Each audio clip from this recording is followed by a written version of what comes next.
নমস্কার বন্ধুরা, online education zone YouTube চ্যানেলে সবাইকে স্বাগতম। আজকে আমরা সংবিধানের গঠন সম্পর্কে আলোচনা করব। সংবিধান কিভাবে তৈরি হয়েছিল সে সম্পর্কে আলোচনা করব। চলো দেখি, সংবিধানকে আমরা যদি ভাঙি তাহলে হবে সম যুক্ত বিধান। সম মানে হচ্ছে সমান, বিধান মানে হচ্ছে আইন, অর্থাৎ সংবিধান মানে হচ্ছে সমান আইন। সংবিধানের সংজ্ঞা দেখি আমরা। সংবিধান নিয়ম কানুনের এমন এক সংকলন যা কোনো দেশের শাসন চালানোর জন্য আবশ্যক। তাহলে সংবিধান হলো নিয়ম কানুনের একটি সংকলন যা কোনো দেশের শাসন চালাতে গেলে প্রয়োজন হয়। সংবিধান 1923 সালে মানবেন্দ্রনাথ রায় বা নরেন্দ্রনাথ ভট্টাচার্য, যার প্রতিষ্ঠিত দল ছিল র্যাডিক্যাল ডেমোক্রেসি, প্রথম ভারতীয় সংবিধান রচনার জন্য গণপরিষদের প্রয়োজনীয়তার কথা উল্লেখ করেন। তাহলে 1923 সালে মানবেন্দ্রনাথ রায়, তার দলের নাম ছিল হচ্ছে র্যাডিক্যাল ডেমোক্রেসি, তিনি তখনই ভারতীয় সংবিধান রচনার জন্য গণপরিষদের প্রয়োজনীয়তার কথা উল্লেখ করেন। দেখো, 1946 সালে ক্যাবিনেট মিশনের পরিকল্পনা অনুযায়ী সংবিধান রচনার কাজ গণপরিষদের ওপর ন্যস্ত করা হয়। তাহলে ক্যাবিনেট মিশনের পরিকল্পনা অনুযায়ী আমাদের সংবিধান রচনা করা হয়েছিল। আর এই ক্যাবিনেট মিশন ভারতে আসে 1946 সালে। ভারতের গণপরিষদ গঠিত হয় 1946 খ্রিস্টাব্দে। তাহলে 1946 খ্রিস্টাব্দে আমাদের ভারতের গণপরিষদ গঠিত হয়েছিল। এই গণপরিষদ যখন গঠিত হয় তখন গণপরিষদে মোট সদস্য ছিল 389। এই 389 জন সদস্য বিভিন্ন ভাগে ভাগ করা ছিল। দেখো, 389 জন সদস্যের মধ্যে 296 জন ব্রিটিশ ভারতের বিভিন্ন প্রদেশ থেকে নির্বাচিত। তাহলে 296টি সিট ছিল ব্রিটিশ ভারতের বিভিন্ন প্রদেশ থেকে নির্বাচিত, ও বাকি 93 জন প্রিন্সলি এস্টেট থেকে নির্বাচিত ছিল। তাহলে 389টি সিটের মধ্যে 296টি সিট ছিল ভারতের বিভিন্ন প্রদেশ থেকে নির্বাচিত, ও বাকি 93টি সিট ছিল প্রিন্সলি এস্টেট থেকে নির্বাচিত। ব্রিটিশ ভারতে 296টি সিটের মধ্যে 292টি ছিল গভর্নর শাসিত অঞ্চল থেকে, আর 292টি ছিল গভর্নর শাসিত অঞ্চল থেকে, আর বাকি 4টি ছিল চিফ কমিশনার শাসিত অঞ্চল থেকে। এই 4টি চিফ কমিশনার শাসিত অঞ্চল ছিল হচ্ছে দিল্লি, আজমির, কুরগ এবং বালুচিস্তান। 4টি চিফ কমিশনার শাসিত অঞ্চল দিল্লি, আজমির, কুরগ ও বালুচিস্তান। 1946 সালে 9 ডিসেম্বর দিল্লির কনস্টিটিউশন হলে নির্বাচিত সদস্য নিয়ে গণপরিষদের সর্বপ্রথম বৈঠক অনুষ্ঠিত হয়। তাহলে গণপরিষদের সর্বপ্রথম বৈঠক বসেছিল 1946 সালের 9 ডিসেম্বর দিল্লির কনস্টিটিউশন হলে। ফরাসি সংসদীয় নীতির অনুকরণে বয়োজ্যেষ্ঠ হিসাবে ডক্টর সচ্চিদানন্দ সিনহা এই গণপরিষদে প্রথম অস্থায়ী বা কার্যনির্বাহী সভাপতি রূপে মনোনীত হন। সভাপতি হিসেবে তার নাম প্রস্তাব করেন জে.বি. কৃপালিনী।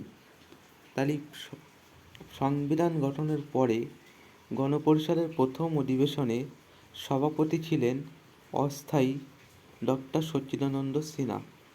পরবর্তীতে স্থায়ী সদস্য নির্বাচন করা হয়েছিল, যেটা আমরা পরে জানব।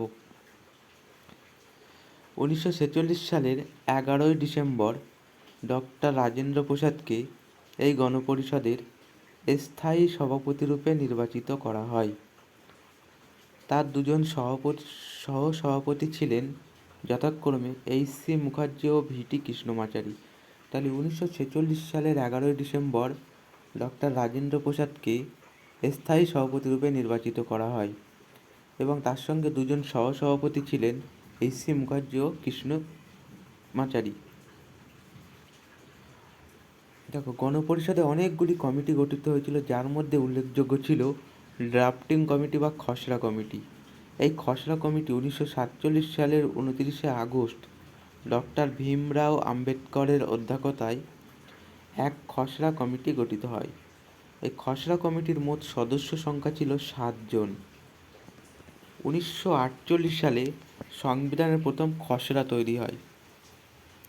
খসড়া কমিটির মোট সদস্যদের মধ্যে 7 জন মোট সদস্য ছিল। এই 7 জন সম্পর্কে আমরা জেনে নিই। এই খসড়া কমিটির চেয়ারম্যান ছিলেন doctor B R. Ambedkar, N G. Ayyangar, A K. Ayyangar, doctor K M. Munshi, Mohammad Saadulla, N. Madhavan Rao আর টি.টি. কৃষ্ণমাচারী। এই 7 জন ছিল খসড়া কমিটির সদস্য। আর এই খসড়া কমিটির চেয়ারম্যান ছিলেন ডক্টর বি.আর. আম্বেদকর। ভারতীয় গণপরিষদে সংবিধান গৃহীত হয় 1949 সালের 26শে নভেম্বর। এই দিনটিকে বর্তমানে সংবিধান দিবস হিসেবে পালন করে ভারত। তাহলে ভারতের গণপরিষদে সংবিধান গৃহীত হয় 1949 সালের 26শে নভেম্বর। এই দিনটিকে বর্তমানে সংবিধান দিবস হিসেবে পালন করা হয়। তাহলে 1949 সালে 26শে নভেম্বরে সংবিধান দিবস হিসেবে পালন করা হয়। 26শে নভেম্বরকে আমরা সংবিধান দিবস হিসেবে পালন করি। গণপরিষদের শেষ অধিবেশন হয় 24শে জানুয়ারি 1950 সালে। তবে এই দিন গণপরিষদের সদস্যরা শুধুমাত্র ভারতীয় সংবিধানে নিজেদের স্বাক্ষর প্রদান করে। আর এই দিন 1950 সালের 24শে জানুয়ারি ভারতের জাতীয় সঙ্গীত জনগণ মন গৃহীত হয়েছিল। 1950 সালের 26শে জানুয়ারি ভারতীয় সংবিধান সম্পূর্ণরূপে কার্যকরী হয়। তাই ভারতীয় সংবিধান কার্যকরী হয়েছিল 1950 সালের 26শে জানুয়ারি। আর 1950 সালের 24শে জানুয়ারি সংবিধানের শেষ অধিবেশন বসেছিল। আর গণপরিষদের সংবিধান গৃহীত হয়েছিল 1949 সালের 26শে নভেম্বর। এই 3টি সাল খুবই ইম্পর্টেন্ট, পরীক্ষায় আসার মতো। 1950 সালের 26শে জানুয়ারি ভারতের সংবিধান সম্পূর্ণরূপে কার্যকরী হয়। মূল সংবিধানে 395টি অনুচ্ছেদ, 22টি অধ্যায়, বর্তমানে সেটি 25টি, এবং 8টি তফসিল বা বর্তমানে সেটি 12টি ছিল।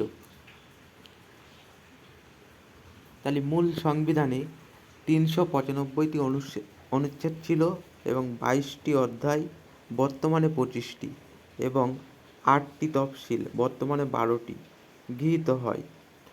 ভারতীয় গণপরিষদের সিম্বল বা চিহ্ন হাতি। গণপরিষদের উপদেষ্টা ছিলেন বি.এন. রাও। 1947 সালের 22শে জুলাই জাতীয় পতাকার স্বীকৃতি প্রদান করা হয়। ভারতের জাতীয় পতাকার নকশা অঙ্কন করেছিলেন পিঙ্গালি ভেঙ্কাইয়া। ভারতের জাতীয় পতাকার নকশা অঙ্কন করেছিলেন পিঙ্গালি ভেঙ্কাইয়া। এই ছিল আজকে সংবিধান গঠন সম্পর্কে আলোচনা। তোমাদের কেমন লাগলো কমেন্টে জানিও। ভালো লাগলে একটা লাইক করে দিও আর চ্যানেলটিকে সাবস্ক্রাইব করে দিও। চলো বন্ধুরা, আজকে এই পর্যন্তই। দেখা হচ্ছে পরের ভিডিওতে। ধন্যবাদ।